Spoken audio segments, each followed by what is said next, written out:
Welcome to Sara Gonzales Unfiltered. Happy Friday. We've got a lot to get into, specifically with the latest MAHA Commission report that just surfaced. I can't wait to get into that, and I will be doing that with Matthew Marsden, Blaze TV contributor and actor and producer extraordinaire, along with Eric July, Blaze TV contributor and founder of Rippaverse Comics, which you all need to make sure to go check out. He's just happy to be here. I'm just happy to be here. Just happy to be here. He's happy to be here. Okay. Rippaverse.com. Make sure that you check it out and follow Matt Marsden at Matthew D. Marsden on YouTube. Also, check out my makeup, AmericanBeautyBySarah.com. I am wearing Miss America right now on my lips. Go get some. All right. So this commission report dropped and it identified, I think, like 4 main components of what is driving the childhood sickness epidemic. And I want to play first. They had this big press conference. It was President Trump and Secretary Kennedy and several others. And I want to play some of President Trump on not just this report, but also on the autism epidemic. Watch. 4 months ago, I created the Presidential Commission to Make America Healthy Again. And today, the commission officially delivers its first report on childhood health. Here are just some of the alarming findings, and they really are alarming. It's unbelievable, terrible. More than 40% of American children now have at least one chronic health condition. Since the 1970s, rates of childhood cancer have soared in many cases by nearly 50%, 50%. Wow. In the 1960s, less than 5% of the children were obese. Now over 20% are obese.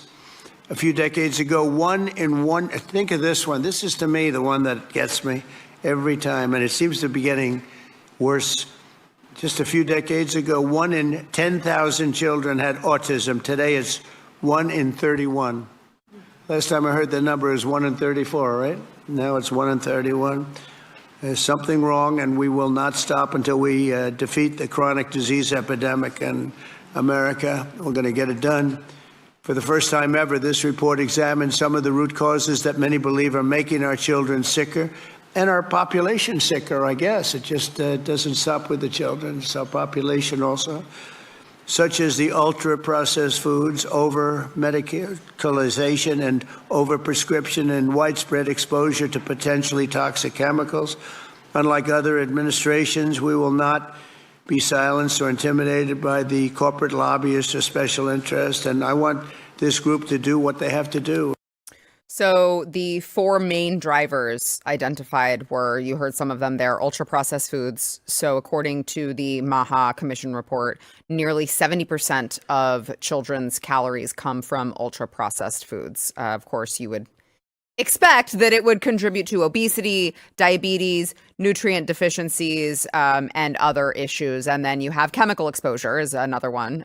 There's, thousands of environmental chemicals, some linked to cancer, some linked to developmental disorders, some linked to endocrine disruption that we just still allow in our environment, in our soil, in our food. The other pillar was lifestyle and digital influence. So sedentary behavior, less time outside, too much screen time, poor sleep and chronic stress, and then over-medicalization. So they say a surge in prescriptions, specifically ADHD medication, which, please, for the love of God, don't medicate your child if they're diagnosed with ADHD. Children are way over-diagnosed with ADHD. Young children are supposed to be outside playing. They're not supposed to be sitting at a desk for 8 hours a day. Also antidepressants and antipsychotics, often without long-term benefit and sometimes for off-label use. So they've got, I believe it's like 100 days that they are going to come up with. They're like, okay, here's what we uncovered. How do we address it? What is our strategy, right, to address it? And, it's I'm very happy to hear this because I was on with Steve Deace earlier today, and we were talking about this report that dropped, and I was asked the question, what would be your top priority if you were, say, the Secretary of HHS? What would be your top priority right now? Because, you know, they've made some headway in putting some warning labels on the COVID vaccine, not recommending it for children or for people under the age of 65, which it just shouldn't be on the market at all. But I understand the slow, methodical way of getting to where you know you need to be. You've got to deal with the normies too. So you can't be like day one, all right, no more childhood vaccines, you know, I mean, you can't do that. So I get it that you've got to do things the right way. You've got to go through these, you know, you've got to have a special commission. They've got to study things. They've got to give you a report, and you have to work with the reports that you're given, and you have to do this strategically. But I said I 100% would tackle the food first, because you can choose not to vaccinate your children or yourself. You can choose to be a couch potato or not. You can choose whether or not you take medication. Like, you can choose all of these things. But what you can't, you can choose to put your child in front of a screen. I don't recommend it. But what you can't choose is the fact that you need food to live. And if we don't have any clean sources of food in this country, then it's not going to matter what you do. You're still going to be poisoned, especially when you're talking about the organic farce that we have in this country, where you can buy organic, and organic simply means it's just this list of chemicals that are approved to be listed as organic that they are sprayed with, not just truly organic. And so for me, I'm like, please do what you can to tackle the foods first, because that affects every single person, regardless of whether or not they know that these things are harming them. What are they going to do? Not eat? Even the water. Even the water. It's like, we can get the fluoride out of there. We can get the drugs out of there. Maybe we should do that, because people need water. They need clean water, and they need clean food. And I would argue shelter, but you definitely need clean water and clean food in order to live. So I am encouraged seeing this report come out that they are like, hey, we are making headway. Here are our issues. Give us some time, and we're going to come up with a developed strategy to address this within a reasonable amount of time. Yeah, I mean, I would pull you up on one thing there that you said, where you said you can choose whether or not to vaccinate your kids, which that is increasingly more difficult, as you know, because you're right. If you want to send them to a school, that's fair. Then they pressure that. I mean, I would like to see that in tandem, but I understand your the spirit in which you're saying that. I think absolutely 110%. I mean, one of the things that was shocking to me, and we've said it on this show before, when I came from Europe to here, that like the bread that you can leave out on the side of your kitchen, and it's still there 3 days later, and it's still as soft as what it was the first day. I've got a bread maker. I bought my wife a bread maker, and I'm learning. Stephen bought me one too. Is he the one that makes the bread though? No, I am. I make the bread. Oh. You leave the bread out for longer than 6 hours, and it's you can't. It's hard as a rock. Yeah. So, and that's because we're using like real ingredients. Yeah. Also, like the size of the apples over here are crazy. They have absolutely no taste. And so, you know, you go to Europe, you get these little apples like this, and you taste it, and you're like, well, I'd much rather have that because it's real. So I think that it is so important for us to get on the right page when it comes to the food. And like you said, Sarah, how is this even a thing that we're saying we've got to make sure we have clean water in the United States of America? It's crazy. But we can do this. And again, just because we have to look at what the Trump administration is doing holistically. I know this is going to sound silly, but if you are restricting the flow of immigrants into the country, then what you are doing is you are freeing up so many more resources to be able to concentrate on things like this. It really is a holistic approach that he's doing, and that means that you can send your kids outside to play, for example, without the worry of them being kidnapped by an MS-13 member or gang, right? So all these things work in conjunction with one another. We can do that first, though. I mean, the first thing should be stop the fluoride in the water. This is insane. Stop these pesticides. They can do it. And one of the other things, when you go to an American supermarket, it's great. It's amazing to go in there. I'm just saying, giving you that outside perspective. But you go in there, how much of the produce is thrown away every day? Yeah. So much waste. Because there's so much waste. Like, there comes a point where you've got to say, just calm it down a little bit. Let's look at quality rather than quantity, right? We really have to do that now. And it's, like I say, it's very, very encouraging. Yeah. It's very encouraging. Eric. I think that the food thing obviously is probably, at least for me, priority number one. But I do want to backtrack, just separate a little bit from the both of you, though I'm in agreement with what you're saying. I think a lot of that is the government can highlight all day long, like, in which they already really do. Nobody seems to read anything.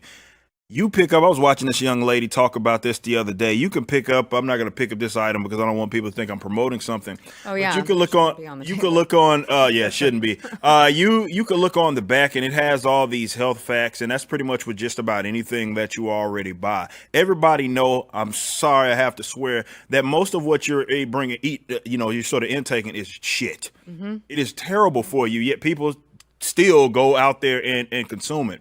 So the government can highlight all day long that it's screwed up, and I believe that kind of implementing something that's more of that way you get that sort of that consent that's informed, or where people at least know what's in it. For sure, they could be tactful or rather be helpful there.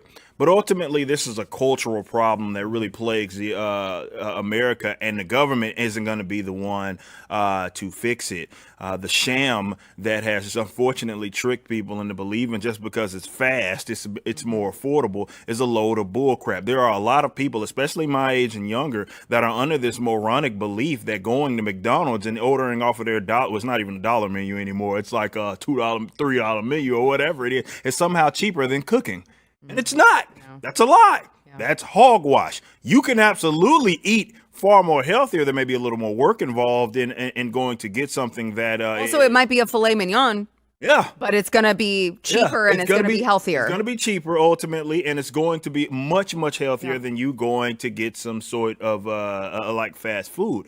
But culturally, because we have all this access, and it is beautiful, don't get me wrong. You can go down the street, you can eat whatever it is that you want. And I do love that people are being a little more, in comparison to maybe a decade ago, you're starting to see that people are being a little more conscious of their health. And that is great. It's the one move I would often say that this like, the more we progress in sort of society, the worse things get. The one positive that I can draw, that people are becoming more health conscious than they ever have, especially with regards to like fitness and everything else. I love to see that. I hope that we see more of it. People are being more mindful of that. If we can increase that, we'll be in good shape. But also, I think people need to understand just culturally where we're at, and that it's much different from when you and I grew up, obviously here in the States, where, like, for example, you think of that as something that's so simple, but it doesn't happen anymore. And that's just like going outside.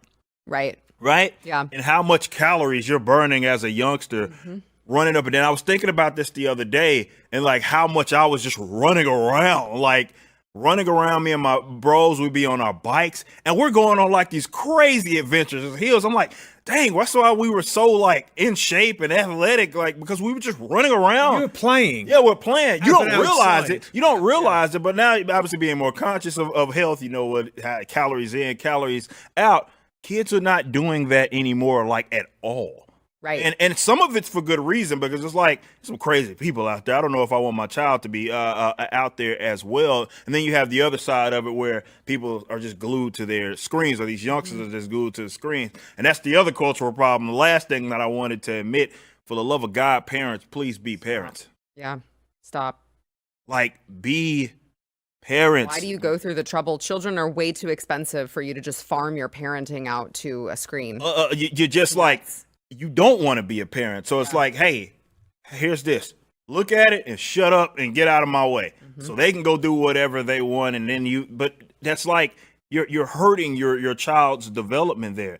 Again, not going to come from the government. That is something that's going to come from people being more conscious. And I hate that, parenting almost over these last generations became more aesthetic than it is, and it became about actually being a parent to your child. Like you're actively always looking for ways to not parent your child, or at least put that responsibility on someone else. That has absolutely got to change. And I think some of those numbers that Trump were going through, we could start at least see moving in the right direction. So this is great, though. I don't want to undermine that at all. It's great that there is an administration that is at least trying to prioritize health in this country. But if we're going to see definitely something that's sustainable long term, that's going to come from culture, not simply government. Yeah, no, you're right. And to that point, it drove me crazy this week. My younger son, his preschool had their little end of year party, and the food sign up is just guys, what are we doing? It's Go-Gurt and applesauce and also juice and I'm just can you guys, what the hell is wrong with you? Well, the problem is it puts pressure on your kid, because your kid is now saying, I don't want to have that. And all of my kid isn't saying that. My kid is saying, I want to have that. Why can't I have that? Everyone else can. It puts pressure on me. But you know what I mean? It's your child through you're there saying, no, he's not having that. And then you're the bad guy. He's the outcast. The peer pressure element of it all. Pressure. Yes. Let me just say this as well, Sarah, it's really true what you said, because this is a confluence of multiple things. And I think that a lot of it is to do with feminism, because what they've done is they've said that you only have value now if you go out and work. And we've said this over and over about the fact that if you could get away with not doing it, you wouldn't be here. I mean, we're very grateful for you to be here, and you're more engaged than I'd say 90. Well, you are engaged with your kids, obviously. I mean, but you are working, but you'd rather not. Sure. And so, but I am doing a million things at once, because I'm homeschooling my 12-year-old, and Well, we have these conversations all much, hours of the day about than, how you're going to manage it. Most. So it's but the problem being is what we've done is, if you look at the whole of society, and I'll be very quick, but if you look at the whole of society, now we're having the same houses that we would have had 40 years ago, but we've got two people going out and working, right? To have the same houses, whereas back then the mom would have been at home and the dad would have been going out earning and bringing the wages back, so the mom would have been involved in the kid's life, right? So what we've actually done is we've now got two sets of people working. So good for the government, right? Because why, Eric? Why with two people working? Stealing, man. They're stealing more money. They can both tax you. They can tax both people. Oh. And so what it's become is parenting has become a trinket. It's oh, look, I have a kid, and then, but I don't really want to be engaged because I'm over here working, so let me shove him in front of that screen, and then not involved. So then, the kids are not actively engaged with their parents, which makes it, overall, it's all negative. Yeah. None of it is positive. So actually, the people that are raising your kids are not only the blue-haired freaks that are at school, which you got to worry about, but it's also social media, which you got to worry about that as well. And so none of it is good. But I do feel like this massive push towards push back against feminism, push back against the communism, which is what it is resulting in more conservative people that are saying, you know what, I want to go and have a farm somewhere and I want to raise my kid like that. Yeah. So free range kids. That's the move, man. Yep. And feminism did unfortunately do that. Where that's one of the things I obviously pride myself in, was I wanted to put myself in a good financial situation where my wife got to, be a wife, you know what I mean? And be a stay at home, and we having children, and she can tend to them. It's just so very important, but it's also as rare as it has ever been, especially in this country. And I think for the government's perspective, that's great for them, because, well, parents aren't really the ones that are raising their kids. The indoctrinators are there. And yeah, the indoctrination, to your point, goes beyond just the schools. That's a big, massive part of it for sure, but it goes beyond that. And so, yeah, people have to pay a little more attention to that, but it's all about being just more involved, being more engaged, and stop looking at, especially parenting, I love that you call it more of a trinket, because that's what people look at. It's something that I could talk about, I can use in conversation, I can use it to my personal advantage, but you're not actually parenting your child. Yeah. All right. And by the way, take it from him. He's a parenting expert because he has like a billion kids. So he would know, is all I'm saying. I mean, he doesn't know how that he keeps having children. Clearly, he doesn't know what's causing that. Tell me what causes What is it. causing that? He doesn't know, but he does know how to raise them. All right. We've got more to get into. Want to remind you guys, smash the like button, or you can gently tap it. We all appreciate a gentle tapping from time to time. Make sure that you are subscribed to Sara Gonzales Unfiltered on YouTube, and comment. Let us know what you think of the MAHA Commission report. It'll help us in the algorithm. Want to thank our sponsor of this segment, Preborn. So, put up the thing, Stephen. Look how close we are to our goal. Look how close we are. We've got like a little over 150 left to go. But we started out at 0, and there we are. We are trying to get to 600 ultrasounds this month. We've got one more week of May, and I am quite confident with however much we have, look how much we've done so far. We can get to 600, but it's going to take all of you. Let me tell you about Preborn. Preborn is showing a scared mother who has an unplanned pregnancy. She's not sure what she wants to do. She's being told by the left that it's just a clump of cells and it's totally fine if she aborts it because she's never going to regret it. But what Preborn is doing is they are showing women the truth. They're showing their babies on ultrasound. They are hearing the heartbeat in these Preborn network of clinics. And in that moment, the mom is twice as likely to choose life. Now, I know the left is also like, oh, these conservatives, they want the moms to have the babies and then they disappear and they don't help. No. Preborn actually helps with financial resources, with, car seats, with strollers, with stuff like that up until the age of 2. So they are truly doing God's work. Ultrasounds cost money. $28 is the cost of an ultrasound. So I'm challenging all of you. Sponsor an ultrasound with Preborn. It's $28. That's all I'm asking you for. If you can give more, great. But $28 is all that I'm asking you for. And you know that $28 is literally going to save a baby's life. I can't think of any better way to spend your money. You can go to preborn.com/Sarah. Donate securely over at preborn.com/Sarah.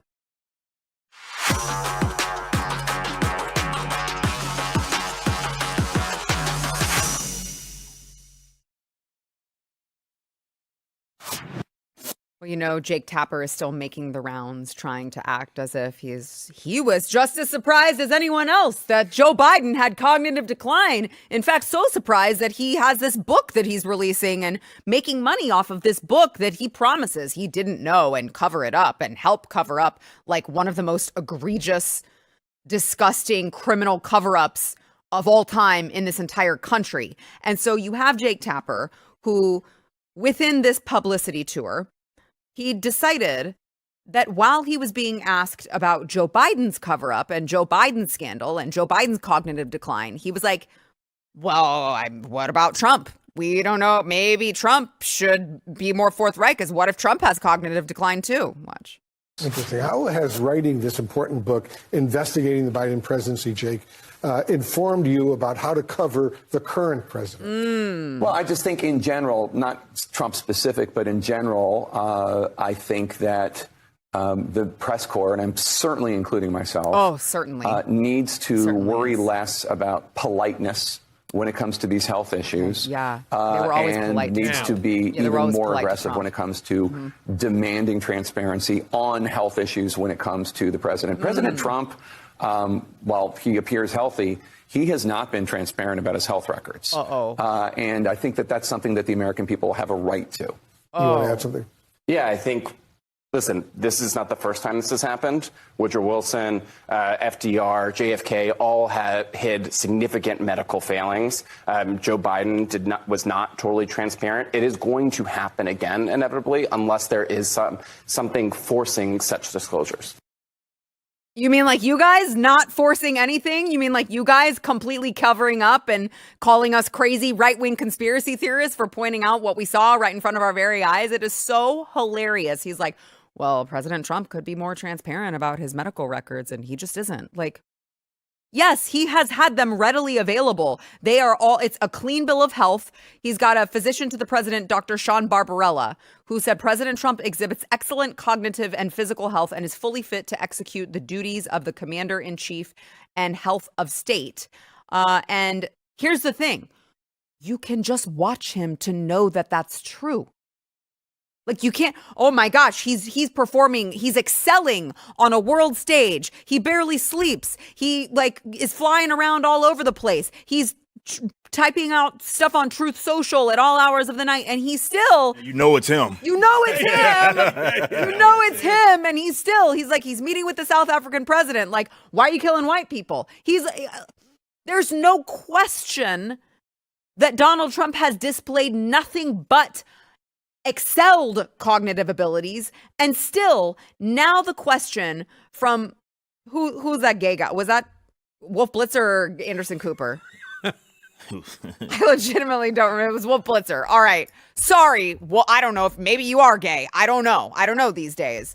And so you've got this guy who's like, yeah, but what has Joe Biden's experience taught you about this president? It's like, nothing. What is there to compare? What do you mean? What has it taught us about this president? This president? You mean the president? We can't be too polite. Oh, you mean when you were accusing him of not being with it because he was trying to walk down a wet ramp with slippery shoes? And they were like, oh my God, we got to call for President Trump to step down because he was shuffling down a wet ramp. I mean, all of the things that they waged against him. And now they dare be like, well, we need to not be so polite. And we need to see President Trump's medical records. It is just laughable. Sorry, edit. I'm sorry. It might slip again. I don't know, because it's just so, it's like they can't possibly believe themselves as they're speaking. There's no way. It doesn't work anymore. I mean, we know they're a bunch of frauds. It just doesn't work anymore. And interestingly enough, who did they mention the presidents who'd covered up? Do you remember? Woodrow Wilson. What party is he? Democrat. And who? Who was the other one? FDR, Democrat. Okay, Democrats. All of them. Democrat. And see that. Democrat. Oh, all the Democrats are the ones that are covering up. I'm like, they don't even, they're so in their own brain, in their own like ecosystem, they don't even realize that they just listed the fact that the Democrats lie. Like, you know, you're like, oh, well, maybe now we should look into they do this every single time, don't they? It's like, watch, we haven't heard a thing about the Supreme Court, right? Have we heard anything about expanding the Supreme Court? 5 seconds ago, well, we got to expand the Supreme Court. It has to happen. And it will go away. And guess what? If they get in, which they're not going to get in because it's going to be 8 years of J.D. Vance. But when they do get in, guess what? It's going to come back around again. Mm-hmm. And if the Republicans ever said anything, they'd be like, this is a disgrace. You can't possibly. This is an expansion. It's an infringement and blah, blah, blah. They are such frauds and they can't hide anymore. Again, I'm going to say it again. COVID exposed them. The genie is not going back in the bottle. It's over. It's over. Yeah. It's over. Mainstream media is dead. It's dead. It's fake news. It's fake news.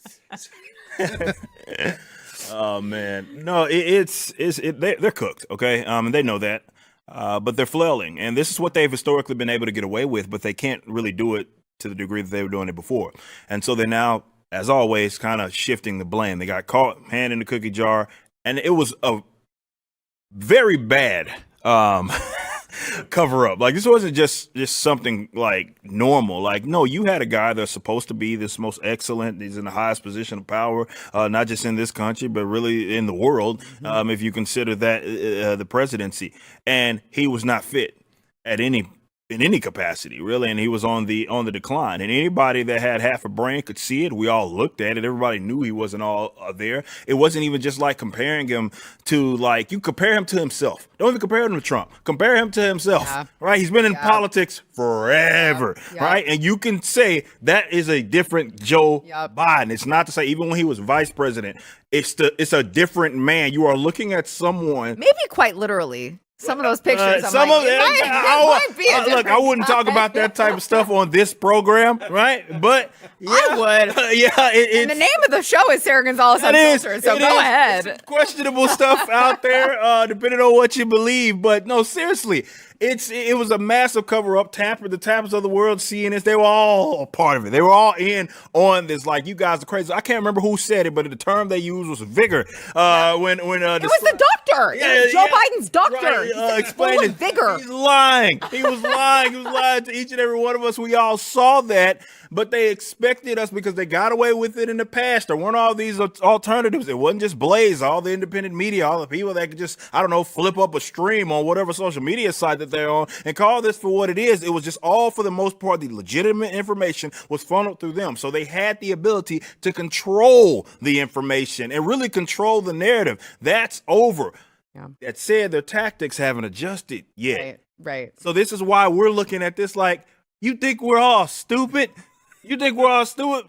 That was the game that they have been playing, and they don't have an ability to pivot because it's worked for them for so long. Yep. Now they don't know what to do. Yep. I think that it was a typo. Instead of vigor, they meant rigor mortis. Which is just, he was so dead, he was getting stiff. Do you remember when he rode up on his bike? Oh man! I mean, and they tried Timber! to Timber! look back. It's even funnier now, right? He's like, yeah, bang, and I remember watching that, going, oh my gosh. And everyone's like, he's fine. It's like literally like that bit when you get back up and go, nothing wrong, nothing wrong. Yeah. It was shocking. I mean, the guy couldn't get through a sentence, and they're like, he's the smartest. But they didn't even say, here's the thing, Eric, they didn't even say he's okay. They were like, no, he's the smartest guy. He's the greatest. Look at him. He's so fit. He's full of vigor. Yeah. Full of vigor. Yeah, We mean rigor mortis. Hey, speaking of getting stiff, have better sex with Blue Chew. Sponsored today. There it is. Yep. Hey, Steven, have you ordered yours yet? No. I don't know what to do. I'm going to embarrass him and call him in here.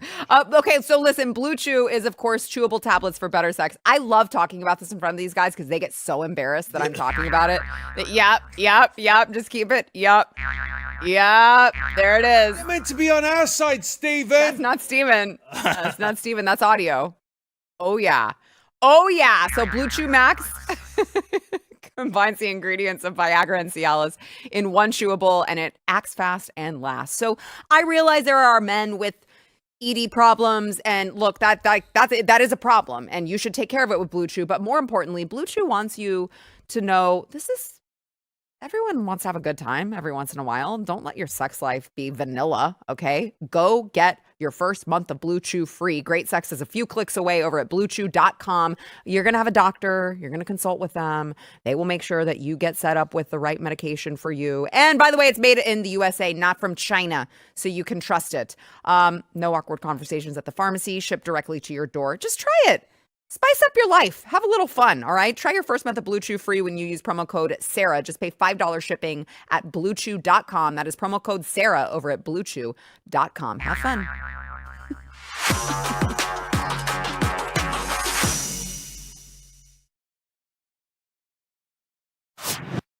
Hey, the father of a man accused of murdering 2 Israeli embassy staffers was once honored as a guest of Democrat Representative Jesus Chuy Garcia, who is from Illinois. So this is Eric Rodriguez. He is a Chicago Army veteran and union steward. He was invited by Garcia to attend a joint session of Congress, hailed at the time as the, quote, very best of our community. And his son now is charged with executing a terrorist-style attack outside of the Capitol Jewish Museum in Washington, D.C. It is so crazy how these crazy lunatic assassins just happen to have all of these connections with Democrats. Yeah, we went down that rabbit hole with the little Italian dude or Italian American guy, Luigi Mangiano, whatever his name was. Mangione, whatever. We went down that rabbit hole. But I'll just real quick. Yeah. This is a very unfortunate story. I was looking into it, and I think what we're dealing with here is, I think there are 2 things that can be true, and for whatever reason, people don't understand that. Like, you can be very critical of an entire nation, I guess, its government. You can be very critical of their tactics, especially when it comes to war efforts or the involvement of the United States government. But what has happened here is, and that has kind of radicalized people, is that when you start, you cross the line and start actually dehumanizing large groups of people, you run the risk of what you have right now. And a lot of people don't seem to really understand that this is the extreme end of what you're dealing with. Like, it's not enough for people to, for whatever reasons, be like, yeah, that sucks. This is the reason why. These are questionable people. This is the reason why. But when you get to, again, the dehumanization, people feel like they're justified in committing ultimate acts like this. Yeah, I mean, it's a major problem, and we're seeing this across multiple different over a plethora of different things. For example, if you call someone, and we've said this multiple times, if you call someone a Nazi, then what you're doing is you're justifying violence against them. Yeah, that's the point. Evil. Yeah. And so, people say that words don't matter. They really do matter, actually. They really do. And it's always the left. The left has said that white supremacists, guess what? White supremacy is evil, and then you should... Even Eric is a white supremacist, according to the left. Like white supremacy. Me too. Yeah. The black face of white supremacy. But I mean, honestly, this is a really serious thing, because what you're doing is you've got a call to action, right, to some nebulous thing because people want to feel like they have some kind of purpose because they don't have purpose in their own lives. And then they couple that with the words genocide or white supremacy or Nazis, and it's a recipe for disaster and violence, and it needs to be stopped. Like, it needs to be nipped in the bud. Yeah. You would think that we would have been able to get a handle on that with President Trump being elected, but it's like a cockroach, man. They just won't go away all the way. You gotta squat. Well, I don't know how you squash all the cockroaches, but we got to figure out how to get it to just fully go away. Let's be very careful with our language, when we describe groups of people. All right, let's go ahead and we're gonna take a quick break. I'm gonna be back with 2 more guests, gentlemen. Have a wonderful Memorial Day weekend. Thank you. Enjoy it. Lots of good times with friends and family, I hope. And we will be back with more. But I want to thank our sponsor this segment, Angel Studios. They're cranking out the movies. Their latest one is called Last Rodeo. And it's a story about grit, redemption, and good old-fashioned family values. And it is coming out. You're not going to want to miss it. This is, of course, the same studios of Sound of Freedom and King of Kings. And this is a story of a retired rodeo legend who straps back in for one last ride, risking it all to save his grandson.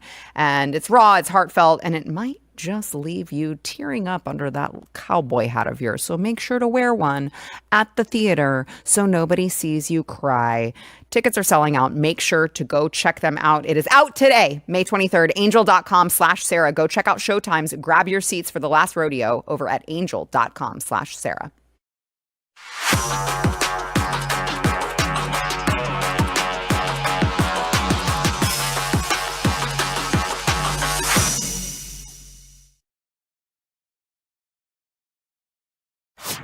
It really cannot be overstated how detrimental the Biden regime was and continues to be to this country. You could say about the auto pen pardons, and you could say about inflation, and you could say that about so many different topics, but most especially on the topic of illegal aliens, because not only was he allowing in record amounts, I mean, I know conservative estimates are like 11 million illegal aliens that he's let into this country in his time period. I believe the estimates that are closer to 20. All right. But it's not just the illegal aliens who are flooding into this country. It's also the reports of over 300,000 unaccompanied children who were just like lost by the previous administration. Just nobody knows where they are. Nobody can find them. And I know last month there was an ORR report that details that there were nearly 65,000 reports of concern about these unaccompanied alien children that were just ignored.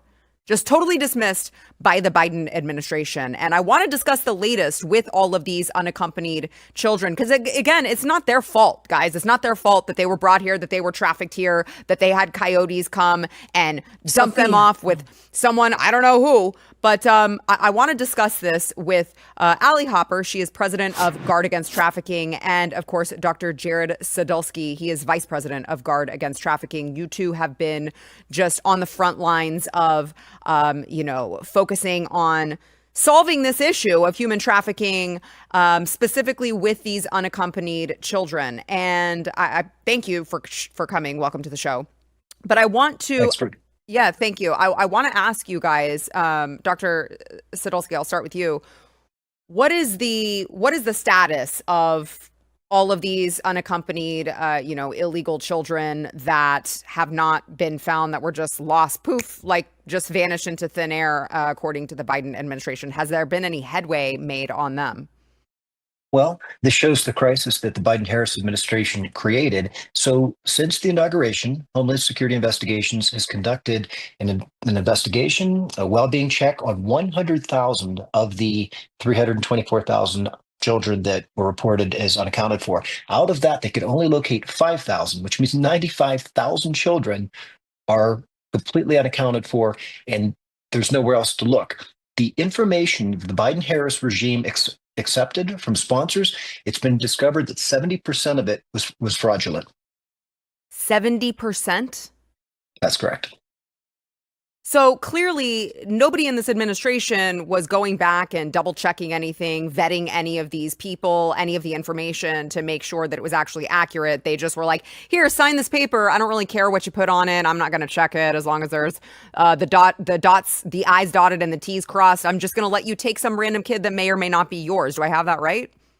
You do. So they were accepting documentation via text and WhatsApp. And so they would accept a driver's license or a photo ID. They would provide an address. What ORR under the Biden regime would do is check to see through the post office if that's actually an address. And if so, then the child was sent. We discovered a case that a child was going to be sent to a home. An actual Office of Refugee Resettlement caseworker actually went to the home, discovered that the person portraying themselves as the sponsor had MS-13 visible tattoos. And there were also others in the house that appeared to be gang members. This caseworker reported that up to the leadership at the time under the Office of Refugee Resettlement and was overruled. That child was sent to this MS-13 member to be found, I believe, 3 months later with his pants around his ankles, dead, with an adult male next to him passed out. Oh my gosh. Well, Ali, I wanna bring you into the conversation as well. Has the Trump administration, I mean, I know that they're trying to follow up, as Dr. Jarrod just said, but have they made any other moves? Like, can you tell the contrast between the last administration and this administration when it comes to taking these types of things seriously? Yeah, there's a huge contrast. Absolutely. So the prior administration failed to conduct DNA testing when a child was crossing with an unknown adult to verify that that adult was indeed their parents. When you remove DNA testing, when you don't have any meaningful background checks done with the sponsors, and when you're not even doing proper ID checks, that created this mess entirely, and taxpayers were paying for it. Cartels knew that they could exploit our services and use our services as transportation hubs to be able to get unaccompanied children from point A to point B being the sponsor. And now we know that some of the children are no longer with the sponsor, because when HSI asked, some of the sponsors said either the child never showed up or strange men took them and they were no longer to be heard from again. Obviously you guys have you have a lot to do on your hands with all of these children that, again, they're just missing. We just have no idea where they are, no leads. Clearly there's a lot on your hands, but I guess I would assume that you have seen a lot of decrease in new cases, maybe because the border has now been essentially shut down, Ali? Yeah, so there has been a natural decrease at the border, especially when it comes to unaccompanied children. Now, the Trump administration has a huge task to find these unaccounted for children, and also to make sure that the criminals and bad actors that are illegally here in this country are deported fastly, because they are impacting the lives and the well-being of American citizens here. And take the Laken Riley situation. We had Van Hollen, who wouldn't even sign the Laken Riley Act, but Rachel Morin was one of his constituents. Her family was one of his constituents. So when you see lawmakers like Van Hollen flying to El Salvador to visit Garcia, to visit a criminal, but you're not prioritizing your constituents and the well-being of your citizens, that just shows the stark contrast between the Biden-Harris administration and the Trump administration. Yeah, Dr. Sadulski, what do you want the viewers to, what's the big takeaway here that because I know that we talk about a lot of issues, and a lot of the time I think that it leaves people feeling really helpless because they're hearing this, and this is all just really, really disgusting information to have and not do anything with. Is there anything that they can be doing to advocate for these kids, to raise awareness? Like what can the audience do to try to help in any way, shape, or form. I realize they can't like go knocking on doors, but what can they do to help? Because this is just, I mean, a human rights issue, honestly, happening here in America. I know we talk about human rights issues in Iran and in Russia and in all these other places that people want to talk about. And yet here we are right here on our very own doorstep in America. We have human rights abuses happening. And the Democrats just seem to think it's all okay in the name of bringing in illegal aliens. Absolutely. Great question. So what we have here is one of the largest humanitarian issues of our lifetime. And what people can do is become aware. They can continue to research the things that we've said here today. They can go out in their communities. They can go to work. And whenever they see something that's suspicious, when they see something that a child that's being coached on what to say, a child that appears to be malnourished, a child that appears to be not being taken care of properly, to report it. Because that simple phone call may be enough to save that child's life. Yeah. Last question here, Ali. You deal with all human trafficking, correct? Not just illegal alien or unaccompanied minor trafficking. You deal with all human trafficking. How much of the trafficking that you guys see in this country is specifically illegal? That would be very difficult to quantify, especially with the open border that exacerbated the issue. There are cases of domestic trafficking. The American public do need to be aware that there are situations that occurred domestically, regardless of the border being open or closed. So Dr. Sadulski is exactly right. We need to raise awareness. Parents need to have those important conversations with their children. They need to know what human trafficking looks like. They need to know what grooming looks like, the sexual grooming of their children. That's where it starts oftentimes. It's not the white van that pulls up to the house. It is the grooming. It is the grooming in person. It's the grooming online, through social media, through gaming apps. We need to know what that grooming looks like. And then we need to avoid situations like human trafficking and sextortion. And it starts at home. It starts in your own living room, at your kitchen table, talking to your children, talking to your community, and making sure that they are aware of what it looks like and start to protect our own communities from this. And that is when we can start pushing back on this horrific crime. Yeah, I appreciate both of your work so much. It is really, really a travesty that here in this country, we have an administration that just loses children. And I appreciate you guys fighting the good fight. I'm sure it's a really, really difficult job to, I'm sure you got a lot of stories that stay with you. But I appreciate you guys not giving up on not just kids, but I know adults are trafficked as well. So I appreciate you guys not giving up on all of these victims and continuing to advocate for them. Dr. Jarrod Sadulski and Ali Hopper with Guard Against Trafficking. Thank you guys so much. Thanks for the opportunity to be here. Thank you. Thanks. All right. I want to remind you guys before we go, make sure to subscribe to Blaze TV if you haven't yet already. You can subscribe today and save $20 with promo code Sara over at blazetv.com/Sara. We've got a lot more offerings over there over at blazetv.com/Sara.